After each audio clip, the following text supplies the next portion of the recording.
Wow, কি চমৎকার, কি অস্থির জায়গা। মহান আল্লাহ তাআলা সৃষ্টি যে কি অপরূপ, এই পৃথিবীকে যে কত সুন্দর করে সাজিয়েছে। এখান থেকেই মূলত মেলঘুমের যে আকর্ষণ সেটা শুরু হয়েছে, এবং এটা দেখতে দেখতে একেবারে মাথা পর্যন্ত যাব, এবং কোন পর্যন্ত যাওয়া যায় সেটাও আপনাদেরকে দেখানোর চেষ্টা করব। হবে না, ঘুরতে হবে। এই যে আমি এখন যে হাঁটতেছি, এটি অনেকটা আন্দারমানিকের মতো মনে হচ্ছে, তবে এটা আন্দারমানিক নয়, এটা মেলঘুমের ভিতরে। হ্যাঁ দর্শক, আমরা চলে আসছি মেলাঘুম ঝির একদম মেইন পয়েন্টে। দেখেন সবাই কিভাবে উঠছে। যেতে যেতে এরকম কিছু ঝিরিপথ পাবেন, এই ঝিরিপথ দিয়ে হেঁটে হেঁটে যেতে হবে এই মেলঘুমে। আমি হলো মূলত অ্যাডভেঞ্চার পছন্দ করি, তো যারা অ্যাডভেঞ্চার পছন্দ করে তাদের জন্যই মেলঘুম। হ্যাঁ, মেলঘুমটা ঘোরার পরে আমার মনে হয়েছে যে এটা অ্যাডভেঞ্চার প্রেমীদের জন্য খুব সুন্দর একটা জায়গা। এরপরে আর আমাদের যাওয়ার মতো কোনো জায়গা নেই। এই পথটা একেবারে চিপা, দুই পাহাড় একেবারে একটা গায়ে একেবারে লেগে রয়েছে, যেটা আমরা যাওয়ার মতো কোনো সুযোগ নাই। যার কারণে আমরা এটার অভিযান এ পর্যন্তই সমাপ্ত করে আমরা আবার পিছনের দিকে ব্যাক করতেছি।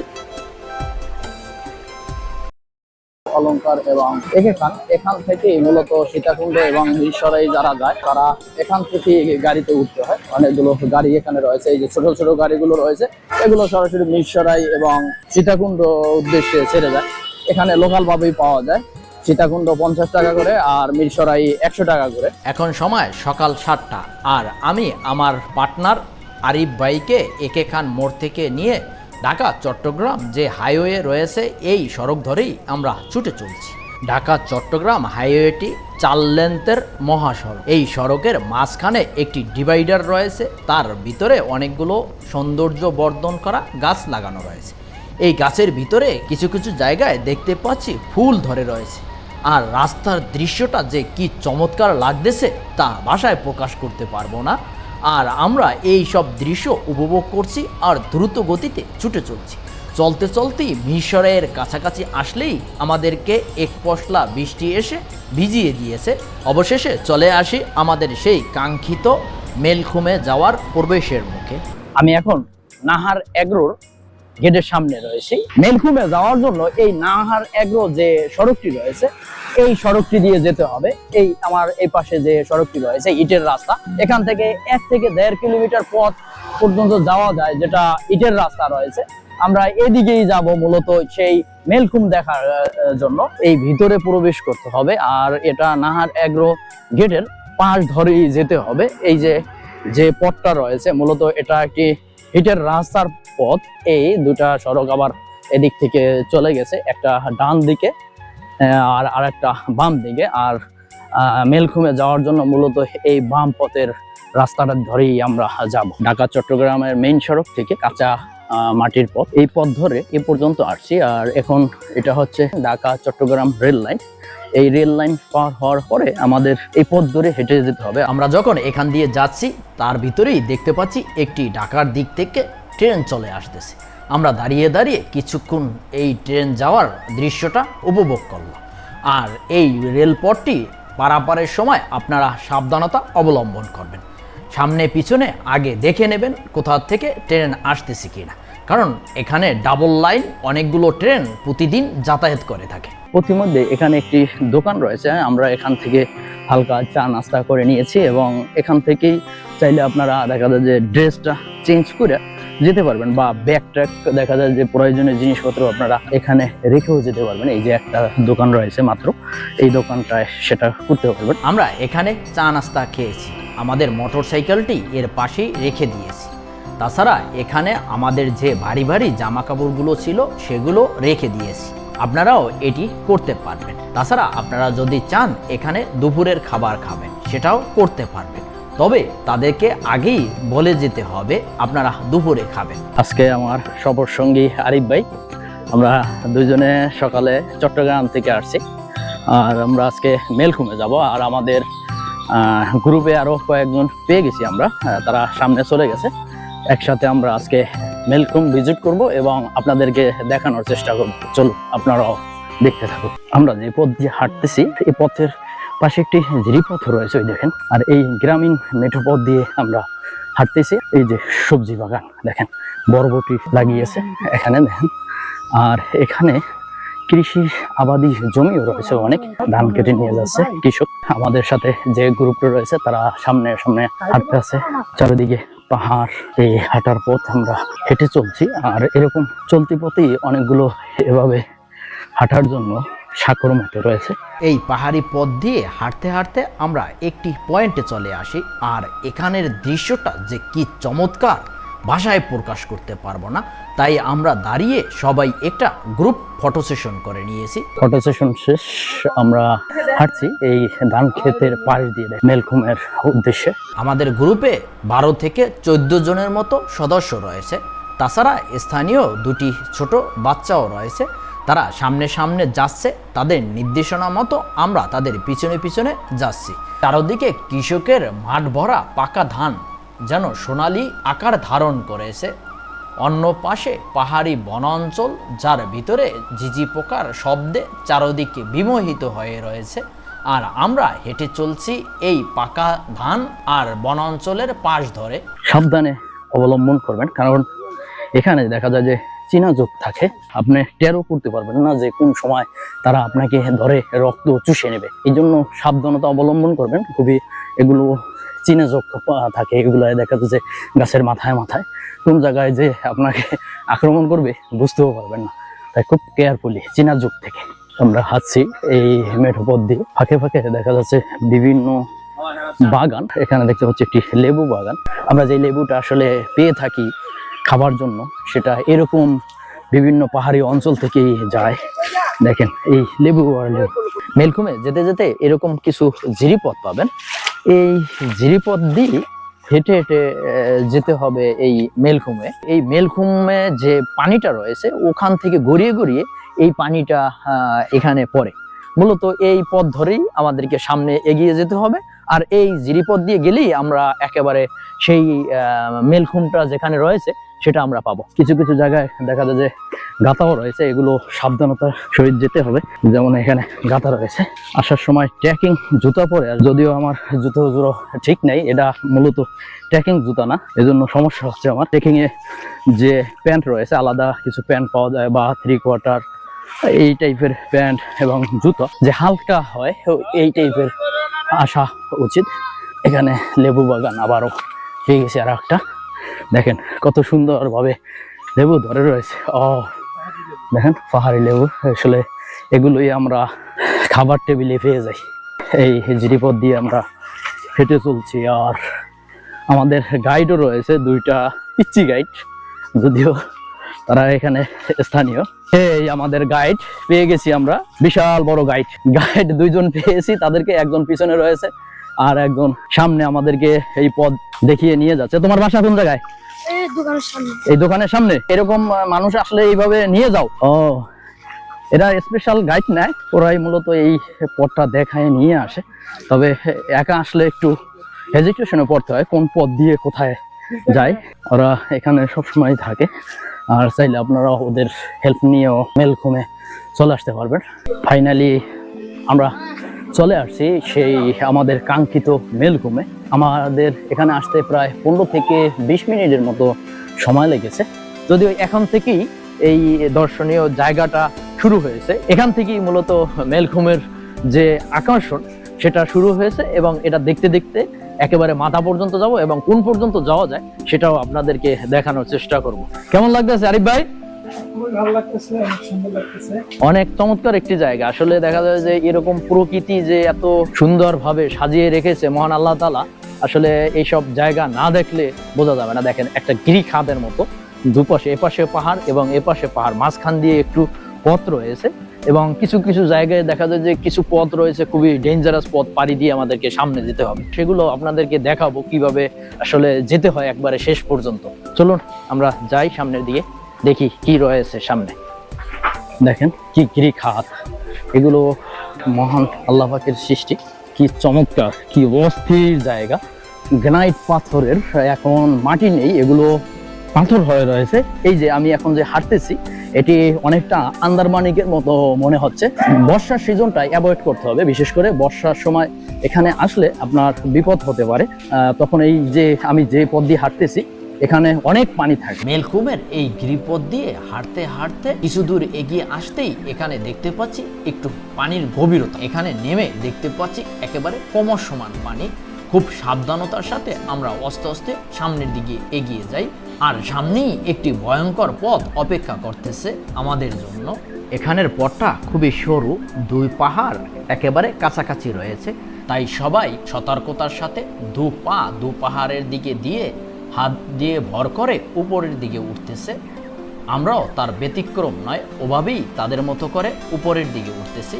আর উপর থেকে ঝর্ণার মতো গড়িয়ে গড়িয়ে এখান দিয়ে পানি পড়তেছে। যত সামনের দিকে এগিয়ে যাচ্ছি ততই মুগ্ধ হচ্ছি। প্রকৃতি যে কত বৈচিত্র্যময় করে সাজিয়ে রেখেছে তা বলার মতো নয়। আমরা হাঁটছি এই মেলকুমের পথ ধরে, দেখেন দুপাশ একেবারে চিপা, আমাদের শরীর যেন পাহাড়ের গায়ের সাথে লেগে যাচ্ছে এরকম। এখানে আমাদের সাথে যে গ্রুপটি রয়েছে তারা সামনে চলে আসে। দুপাশে উঁচু উঁচু পাহাড়, এই গিরিখাদের ভিতর দিয়ে হেঁটে চলছি সামনের দিকে। দেখতে পাচ্ছি আমাদের সামনে যারা গিয়েছিল তারা আবার পিছনে চলে আসতেছে, কারণ সামনে একটি গভীরতম জায়গা রয়েছে। এরপরে আর সামনে তারা যাবে না। আমরা নাসরবান্দা, এর শেষ না দেখে ছাড়ছি না।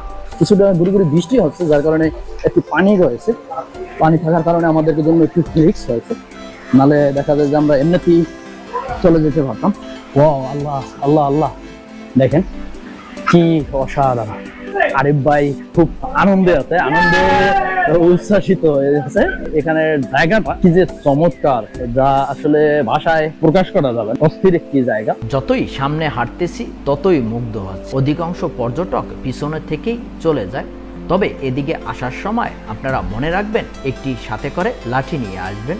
কোন জায়গায় কতটুকু পানি রয়েছে অনুধাবন করতে সুবিধা হবে। তাছাড়া ভারী বর্ষণ হলে এই মেলকুমের ভিতরে প্রবেশ করবেন না।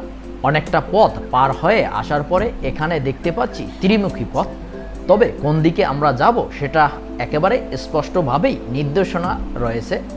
এইভাবে দুই পা এবং দুই হাত দিয়ে সাপোর্ট নেওয়ার পরে পরে আসতেছে। কেমন লাগতেছে ভাইয়া?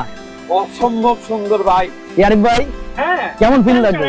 অ্যাডভেঞ্চার, আসলে মূল অ্যাডভেঞ্চার যারা পছন্দ করে, এভাবে কষ্ট সহ্য করেই মূলত ট্রেকিং কন আপনার দেখা যায় যে এইসব জিনিসগুলো করে থাকে।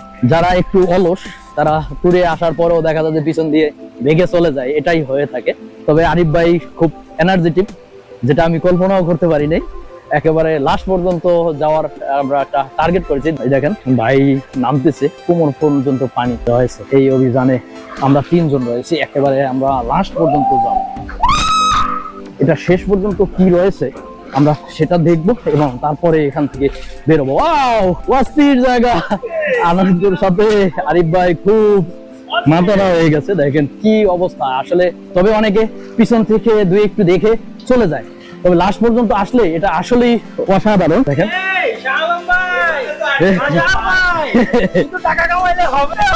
ঘুরতে হবে।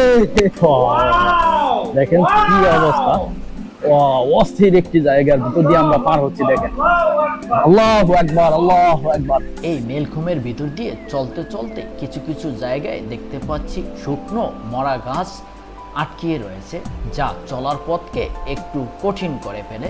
এই যে দেখতে পাচ্ছেন এখানে অনেকগুলো শুকনো গাছ আটকিয়ে রয়েছে, যার কারণে আমাদের যেতে কষ্ট হচ্ছে, কিন্তু তারপরও আমরা দমে যাইনি। আমরা 3 জনে এখানে এসেছি এবং এরপরে আর আমাদের যাওয়ার মতো কোনো জায়গা নেই। এই যে এই পথটা একেবারে চিপা, দুই পাহাড় একেবারে একটা গায়ে একবারে লেগে রয়েছে, যেটা আমরা যাওয়ার মতো কোনো সুযোগ নাই। যার কারণে আমরা এটার অভিযান এ পর্যন্তই সমাপ্ত করে আমরা আবার পিছনের দিকে ব্যাক করতেছি। যে পথ ধরে এসেছিলাম ওই একই পথ ধরে পিছনের দিকে যাচ্ছি। দীর্ঘক্ষণ বৃষ্টি হওয়ার কারণে কিছু কিছু জায়গায় বেশি পরিমাণে পানি দেখতে পাচ্ছি। দীর্ঘক্ষণ ঘুরে ঘুরে বৃষ্টি হওয়ার কারণে পানির পরিমাণ বৃদ্ধি পেয়েছে। যাওয়ার সময় আমাদের কোমর সমান পানি ছিল, এখন একেবারে বুক সমান পানি রয়েছে। এজন্যই এখানে ঝুম বৃষ্টি হলে প্রবেশ করা বিপজ্জনক, দুর্ঘটনা ঘটারও সম্ভাবনা থাকে। আমরা বের হয়ে যাচ্ছি, যেতেই দেখতে পাচ্ছি কিছু কিছু পর্যটক ভিতরের দিকে প্রবেশ করতেছে। তারা আমাদের কাছে জানতে চাইতেছে ভিতরে কেউ রয়েছে কিনা, তবে ভিতরে কেউ নেই। আমরাই একেবারে শেষ পর্যন্ত গিয়েছিলাম, তাদেরকে অবহিত করি ভয়ের কোনো কারণ নেই, আপনারাও যেতে পারেন। এভাবে অভয় দিয়ে আমরা পিছনের দিকে হাঁটতেছি। আরও কিছুটা পথ হেঁটে আসার পরে আরও একটি গ্রুপ দেখতে পাচ্ছি, তারাও যাচ্ছে উপরের দিকে। আমরা চলে আসছি আর বাইরা যাচ্ছে, যান একবারে লাস্ট পর্যন্ত। চলার পথে আমরা 3 থেকে 4টার মতো গভীরতম স্থান পেয়েছি। আর এখন যে স্থানটিতে রয়েছি এটি হচ্ছে প্রথম স্থান। প্রথম এই গভীরতম স্থানটির আগে যে পথটি রয়েছে একটি আন্দারমানিকের মতো মনে হচ্ছে, কারণ অনেকটা আন্দারমানিকের মতো দেখাচ্ছে। আর এখানের জায়গাটি যে কি চমৎকার, যা ভাষায় প্রকাশ করতে পারবো না। উঁচু উঁচু পাহাড় দুদিকে উপরে উঠে গেছে, মাঝখানে একটি রাস্তা পড়ে রয়েছে, আর এই পথ ধরেই আমরা বের হয়ে চলে যাচ্ছি। এই মেলখুম ঘুরে দেখে আরিফের কাছে কেমন লাগছে এবং কি অনুভূতি? আমি হলো মূলত অ্যাডভেঞ্চার পছন্দ করি, তো যারা অ্যাডভেঞ্চার পছন্দ করে তাদের জন্যই মেলখুম। হ্যাঁ, মেলখুমটা ঘোরার পরে আমার মনে হয়েছে যে এটা অ্যাডভেঞ্চার প্রেমীদের জন্য খুব সুন্দর একটা জায়গা, এবং দেখতে পারে, অ্যাডভেঞ্চার করতে পারে। এখানে দুই পাশে পাহাড়, মাঝখানে সরু রাস্তা, পানির শব্দ, পাখির শব্দ, বিভিন্ন প্রাণীর শব্দ শোনা যায়, পোকামাকড়ের কিচিকিচির শব্দ শোনা যায়। তারপরে জিরিপথ দিয়ে হাঁটা, পুরোটাই ছিল একটা অ্যাডভেঞ্চার, নতুন অ্যাডভেঞ্চার আমার জন্য। এবং যারা অ্যাডভেঞ্চার পছন্দ করে তারা আসতে পারে এখানে। তো যারা মূলত অ্যাডভেঞ্চার পছন্দ করে এবং যাদের টার্গেট থাকে যে আমি ঘুরবো দেখবো, তাদের জন্যই মূলত মেলখুম। এবং যারা আসবে আশা করি খুব মজা পাবে, অনেক সুন্দর জায়গা। চলতি পথে যেতে যেতে আপনারা এরকম কিছু ঘরও পাবেন, চাইলে আপনারা এই যে জায়গায় বসে কিছুটা সময় রেস্ট করতে পারবেন। মূলত এটা আসলে বসার জন্য নয়, এটা এখানে যে কৃষকেরা রয়েছে বিভিন্ন কাজকর্ম করে, সেজন্য তারা বিশ্রাম করার জন্যই মূলত এই ঘরগুলো তৈরি করে রেখেছে। এই দেখেন, এরকম চাইলে আপনারা এখানে বসে কিছুটা সময় ব্যয় করে পানি খেয়ে একটু শক্তি জুগিয়ে আবার হাঁটতে পারবেন। এই পথ ধরে ধরে হাঁটতে হাঁটতেই যেতে হবে, যেতে যেতেই এই অপরূপ দৃশ্যটা দেখতে পাবেন। চাইলে আপনারা এখানে দাঁড়িয়ে 2-4টা ছবি তুলে নিতে পারবেন এই মেঠো পথ দিয়ে যাওয়ার সময়। খুবই চমৎকার একটি হাঁটার পথ। প্রতিমধ্যে যেতে যেতে এরকম কৃষকের ধান নেওয়ার দৃশ্য আপনার মন কাড়বে। দেখেন, কৃষক তার ধান নিয়ে যাচ্ছে বাড়ির দিকে। দেখেন, এই মাঠে এরকম এই দৃশ্যটাও আপনাদের চোখে পড়বে। এভাবে করেই আমাদের মেলখুম অভিযান শেষ হয়ে যায়। লাঞ্চ শেষ করে আমাদের দ্বিতীয় পর্ব শুরু হয়েছে। আর এই দ্বিতীয় পর্বে আমরা যাচ্ছি মিরসরাইয়ের শিল্প অঞ্চলে। শিল্প অঞ্চলে যেতে যেতে এখানে দেখতে পাচ্ছি একটি ইটের রাস্তা, আর রাস্তা দিয়ে ছুটে চলছি। আর দুপাশে দেখতে পাচ্ছি অসংখ্য মাছের ঘের, যা দু চোখ ভরে উপভোগ করছি। যতদূর চোখ যায় শুধু মাছের ঘের আর মাছের ঘের। দীর্ঘ পথ পাড়ি দিয়ে আসার পরে দেখতে পাচ্ছি অনেকগুলো কলকারখানা তৈরি করা হচ্ছে, আর এটাই মূলত শিল্প অঞ্চল। যেদিকে তাকাই খোলা ময়দানের মতো পড়ে রয়েছে। কিছু কিছু জায়গায় দেখা যাচ্ছে বিভিন্ন ধরনের ইন্ডাস্ট্রি তৈরি হচ্ছে। তবে আমি যে সড়কটি দিয়ে যাচ্ছি এটি মূলত একেবারে সাগরের কিনারা দিয়ে চলে গেছে। অসাধারণ একটি সড়ক তৈরি করে রেখেছে। কিছু কিছু জায়গায় দেখতে পাচ্ছি অসংখ্য পর্যটক এই শিল্প অঞ্চলের এখানে ঘোরার জন্য এসেছে। এখানে দেখতে পাচ্ছি অনেকগুলো শিল্প কলকারখানা তৈরি হচ্ছে, আর অন্য পাশে জাহাজ বেরানোর জন্য যেটি তৈরি করা হয়েছে। আমি এই সড়কটির এক প্রান্ত দিয়ে ঢুকেছি এবং অন্য প্রান্ত দিয়ে বের হয়ে চলে যাব, তাই আমি দ্রুত গতিতে ছুটে চলছি। আমি যে সড়কটিতে রয়েছি এটি মূলত মিরসরাইয়ের শিল্প অঞ্চলের বেরিবাতের সড়ক। খুবই চমৎকার একটি সড়ক। গুগল ম্যাপে দেখলে এটি অস্তিত্ব দেখা যায় না, আর যদি দেখা যায় সেটাও দেখা যাচ্ছে একেবারে সাগরের ভিতরে। এই অপরূপ দৃশ্য উপভোগ করছি আর খুব দ্রুত গতিতে ছুটে চলছি।